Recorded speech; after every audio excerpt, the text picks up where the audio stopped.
नमस्कार मित्रांनो. रवी करंदीकर सिंहगडावर जाऊन आलेलो आहे. फक्त आज लवकर आलो म्हणून मी या जरा वेगळ्या जागी बसलोय. म्हणजे समोर सिंहगड आहे पण इकडे झाडं आहेत आणि त्यामुळे माझ्या अंगावर, माझ्या चेहऱ्यावर, माझ्या मोबाईलवर ऊन पडत नाहीये म्हणून मी थोडासा आडोसाला बसलेलो आहे. तर सिंहगडवर जाऊन आलेलो आहे. खूप मजा आली. काय क्रिसमसच्या सुट्ट्या चालू आहेत ना, त्यामुळे आज सगळी मजा आली ती माणसांची आली. पहिला माणूस, अरे माझा व्हिडिओ बघून अतुल नावाच्या एका माणसाने मला फोन केला आणि तो म्हणाला मला तुझ्याबरोबर सिंहगडवर यायचंय. आणि त्याप्रमाणे तो आला आणि त्यामुळे त्याच्या बरोबर मी गेलो, त्याच्या बरोबर मी फिरलो, त्याच्या बरोबर मी उतरलो. तर त्यामुळे आज मला सिंहगडवर चढताना, उतरताना आणि फिरताना एक सोबती होता. त्यामुळे मला आज खूप आनंद झाला. पहिली गोष्ट. दुसरी गोष्ट म्हणजे चढताना चढताना इतके छान छान लोक भेटले. आणि कमाल म्हणजे एक छोटा मुलगा त्याच्या फॅमिली बरोबर, एक छोटी मुलगी तिची फॅमिली, हे दोघ जण छोटे छोटे आपल्या फॅमिलीला घेऊन आलेले होते. तर ते ज्या उत्साहाने चालत होते ना, आणि त्यांचे पेरेंट्स ज्या प्रकाराने त्या मुलांना एनकरेज करत होते, त्यांना सपोर्ट करत होते, त्यांचं कौतुक करत होते, ते बघून सुद्धा मला खूप बरं वाटलं. अरे ही आजची जी जनरेशन आहे ना, ज्यांची अशी 5-6 वर्षाची वगैरे मुलं आहेत, तर ते पेरेंट्स मुलांच्या करता किती कष्ट करतात. त्यांना एनकरेज करण्याकरता, त्यांना त्यांच्या अंगातले गुण आहेत ते वाढवण्याकरता किती त्यांच्याकरता त्यांना घेऊन ते काय काय गोष्टी करतात हे बघितलं ना, की जाणवतं राव की ही जी जनरेशन आहे ना, ही आपल्या मुलांच्या करता खूप कष्ट करते आहे. म्हणजे पूर्वीचे कष्ट नाहीत बरं का, की अरे तुला शिकवण्याकरता मी किती पाट्या टाकल्या, तसं नाही. ऍक्च्युअली मुलाला शिकवण्याकरता, त्याच्यावर चांगले संस्कार करण्याकरता त्याच्या बरोबर ज्या गोष्टी करतात ना, त्याबद्दल बोलतोय. उदाहरणार्थ सिंहगडावर छोट्या मुलाला घेऊन जाणं, त्याला एनकरेज करणं आणि गड चढण्याची, निसर्गात फिरण्याची आवड त्याच्यात निर्माण करणं, ही एक गोष्ट झाली. तर त्या छोट्या छोट्या मुलांना बघून मला बरं वाटलं. आणि कित्येक मुला मुलींचे ग्रुप आलेले होते, त्यांच्यावर असं जाता येता छोट्या छोट्या स्मॉल टॉक झालं, त्याही खूप मजा आल्या. त्याही त्या गप्पाही खूप छान झाल्या. ही एक आणखीन एक गोष्ट मला वाटतं मी माझ्या प्रत्येक व्हिडिओमध्ये सांगतो बरं का, की आजकालच्या मुली सुद्धा आहेत ना, किती स्मार्ट आहेत, किती कॉन्फिडंट आहे, त्यांचं सेल्फ एस्टीम किती हाय आहे. अशा मुली मुली, एक दोन मुली ग्रुप छोटे छोटे असं अतिशय कॉन्फिडंटली चढत असतात, गडावर येत असतात. ते बघून पण मला खूप बरं वाटतं ना. ही दुसरी गोष्ट झाली. फॅमिलीज. आज अशा खूप फॅमिलीज पण आलेल्या होत्या, चढतानाही आल्या होत्या, उतरतानाही येत होत्या. त्या फॅमिली अशा गडावर आल्या, चढून गडावर गेल्या.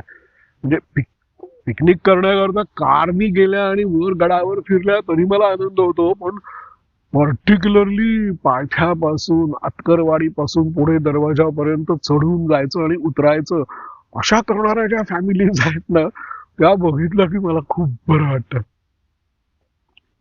एका मी फॅमिलीला विचारलं की तुम्ही काय रस्ता बंद आहे ऐन वेळेला कळलं म्हणून चढून येत आहे का, तुम्ही हे ठरवून आलेला आहात की नाही चढूनच जायचं म्हणून. म्हणजे त्यांचं वय, त्यांचे कपडे, त्यांचं, म्हणजे मी त्यांना म्हटलं की तुम्ही तुमच्याकडे बघितल्यानंतर असं असं वाटतंय की तुम्ही गाडीतून गडावर जाणार आणि वर एक छोटी चक्कर मारणार आणि असं या कॅटेगरीतले वाटताय तुम्ही. पण नाही, ते आपणहून चढून आलेले होते. तर मध्यमवर्गीय लोक सुद्धा आणि फॅमिलीज सकट अशा चढून येतात, हे बघून मला खूप आनंद होतो. आणि सगळ्यात कहर बर का, अरे उतरताना एका अतिशय अवघड रॉक पॅच वर मी चक्क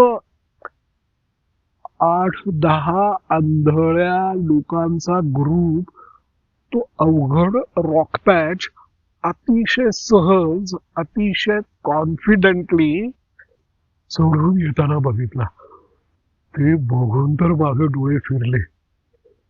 म्हणजे त्यांना दृष्टी नाहीये ही गोष्ट ठीक आहे, पण त्यांना त्या दृष्टी नाहीये याचा तोटा तर काही होत नाहीये, पण कदाचित दुसरा काहीतरी त्यांना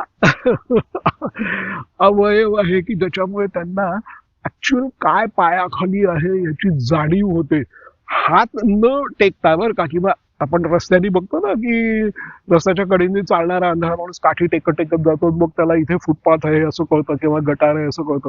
तसं दुसरं काही न लावता त्यांना पायाने सगळं हा सरफेस कसा आहे त्यांना माहिती आहे. आपण सिंहगडावर जाणार आहोत, सिंहगडाचा सरफेस असा आहे, तर त्याप्रमाणे ते अतिशय अंदाजाने कॉन्फिडेंटली सहज सहज चढून जात होते. म्हणजे त्यांच्या पुढे चालणारे आणि त्यांच्या मागे चालणारे जे ग्रुप होते ना त्यांच्याशी मी बोललो, ते सुद्धा चकित झालेले होते. अरे काय सहज चाललेले आहेत म्हणजे. वा, तो तर सगळ्यात मोठा कहर होता. म्हणजे क्रिसमसमुळे आज किल्ल्यावरही खूप गर्दी होती, चढणाऱ्यांची गर्दी होती, उतरणाऱ्यांची गर्दी होती, पण ती सगळी गर्दी अशी खूप छान होती. म्हणजे माझ्या बरोबर अतुल, मी सांगितलं ना ज्याला माझ्याबरोबर सिंहगडावर यायचं होतं, तर तो सुद्धा चकित झाला की लोक अरे इथं किती मोकळेपणाने छान एकमेकांशी बोलतात वगैरे. तर ही सिंहगडाची मजा आहे. तर अशा गप्पा मारत मारत चढलो, गप्पा मारत मारत उतरलो. अतुलच्याही माझ्या खूप महत्वाच्या विषयावर पण गप्पा झाल्या, आयुष्याबद्दल पण झाल्या. तर त्या आणि 40 क्रॉस केलेला आहे, त्यामुळे असं खूप मॅच्युअर विषयावर अतिशय बुद्धिमान माणूस असल्यामुळे फार छान गप्पा झाल्या. फक्त त्याला त्याला फोटोग्राफी किंवा असं व्हिडिओ करणं आवडत नाही, त्यामुळे त्यांनी लाईव्ह मध्ये भाग घेतला नाही, किंवा आता हा जो मी दिवसाचा आढावा घेणारा व्हिडिओ करतोय ना ह्याच्यामध्येही त्यांनी भाग नाही घेतलेला. पण पण आम्ही दोघांनी खूप फोटो काढले, एकमेकांचे काढले, एकमेकांच्या बरोबर काढले, म्हणजे इतरांनी काढले आमचे दोघांचे. असे आम्ही आज असे छान मजेत गेलो आणि मजेत उतरलो. तो 40शी ओलांडलेला माणूस, IT प्रोफेशनल, आयुष्यात पहिल्यांदा सिंहगडावर येत होता, पण तो सुद्धा ना अतिशय छान चढला, अतिशय छान उतरला. म्हणजे त्याचा तोच चकित झाला, अरे मी इतका छान चढलो, इतका छान उतरलो, वा. त्याला माहिती नव्हतं की आपल्याकडे या क्षमता आहेत. तर अशी खूप मजा आली आज. तर आणखीन एक मजा झाली, अरे मी लाईव्ह करत होतो तर ट्रिपला आलेली एक मुलं होती, त्यांनी लांबूनच ओळखलं की अरे युट्यूब लाईव्ह चाललेलं आहे. आणि मग काय धावत धावत माझ्या मागे आले आणि लाईव्ह आरडा. एकाने तर माझी टोपी डोक्यावर काढली आणि गायब केली, नंतर दिली त्यांनी. तर असं त्या मुलांनी पण असं ते लाईव्ह युट्यूब करताना असं आरडा ओरडा करणं खूप एन्जॉय केलं. तो बघा, लाईव्ह आहे, चला तुमच्या गावच्या लोकांना सांगा.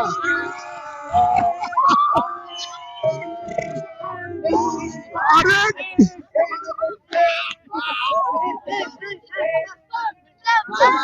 आपल्या अरे टोपी द्या, टोपी द्या, टोपी द्या, टोपी टोपी द्या, टोपी द्या बाबा. अरे लाईव्ह टोपी.